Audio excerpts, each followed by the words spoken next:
भारत एकमात्र ऐसा देश है जो आज उन्नति के शिखर पर बैठा है, क्योंकि उन्होंने धर्म को संविधान माना, हमने संविधान को ही पहला धर्म माना। मानवर, मैं अपने वक्तव्य को प्रारंभ करने से पहले इस सभा से एक प्रश्न पूछना चाहूंगा। वह कौन सी चीज है जिसे हम देख तो सकते हैं परंतु छू नहीं सकते?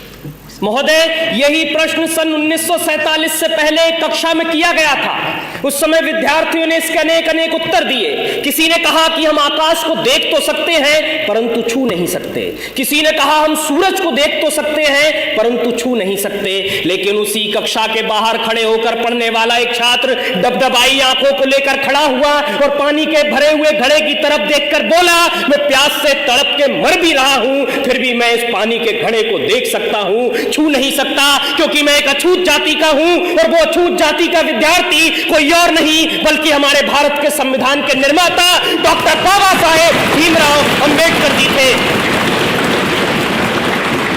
आज 75 वर्षों के बाद कक्षा भी वही है, सवाल भी वही है, पानी का घड़ा भी वही है, परंतु अगर कुछ बदला है तो वो ये कि किसी भी जाति का छात्र हो वो सबके साथ में बैठकर पढ़ भी सकता है, खेल भी सकता है, पानी भी पी सकता है। और इतना ही नहीं, इस देश के सर्वोच्च पद पर बैठकर एक आदिवासी महिला राष्ट्रपति के रूप में प्रगति का मार्ग प्रशस्त कर सकता है। ये ताकत दी है हमको हमारे संविधान ने। जब जब बात हमारे अधिकारों की आई है तब तब संविधान ने हमारी रक्षा करी है। फिर वो आईपीसी की धारा 377 से जूझ रहे परलैंगिक समाज के लोग हो, या श्रीकांत बोला जैसे दिव्यांगजनों के लिए शिक्षा के अधिकार हो, या महिलाओं के लिए दहेज कुप्रथा का बोझ हो, संविधान ने हमेशा से रक्षा कर एक सूत्र में बांधने का काम किया है। मान्यवर, भारत के संविधान की लोकतांत्रिक यात्रा बहुत लंबी रही है। जब भारत आजाद हुआ तो उसके साथ कई और सहोदर राष्ट्र आजाद हुए, परंतु आज हम वहां देखेंगे तो पता चलेगा कि वहां पर कहीं अराजकता है, कट्टरता है, सांप्रदायिकता है, भुखमरी है, गरीबी है, परंतु भारत एकमात्र ऐसा देश है जो आज उन्नति के शिखर पर बैठा है, क्योंकि उन्होंने धर्म को संविधान माना, हमने संविधान को ही पहला धर्म माना। लंदन में मुस्कुराते हुए कवि चर्चिल ने कहा था कि ये देश आजाद हो भी जाए तो बहुत दिन तक टिकेगा नहीं, ये टूट कर बिखर जाएगा। अब मुझे लगता है नर्क में चर्चिल की आत्मा देख रही होगी तो सोच रही होगी क्या से क्या हो गए देखते देखते, क्योंकि आज का ये वही भारत है जो पूरी दुनिया में स्टार्टअप के क्षेत्र में तीसरे स्थान पर है।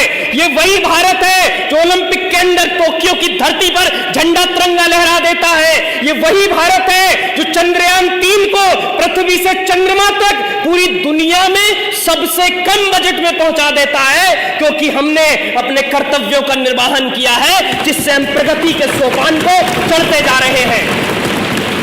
और अगर इसी तरह से इस देश का प्रत्येक नागरिक अपने कर्तव्यों का निर्वहन करता रहा तो यकीन मानिए 2047 तक विकसित भारत का लक्ष्य एक सूक्ष्म मात्र होगा। इसीलिए अंत में मैं जाते जाते कहूंगा कि वर्तमान का गूगल हो, माइक्रोसॉफ्ट या पेप्सी को, इन सबको भी हमने दिए हैं अपने भारत के सीईओ। अब भी पूरी दुनिया में सबसे ज्यादा डॉक्टर्स हमारे हैं। खेल जगत में चमकने वाले भी भारत के सितारे हैं। अपने पौरुष के बल पर दुनिया को सदा बतलाएंगे, विश्व गुरु हम कल भी थे, आज भी हैं और सदा कहलाएंगे।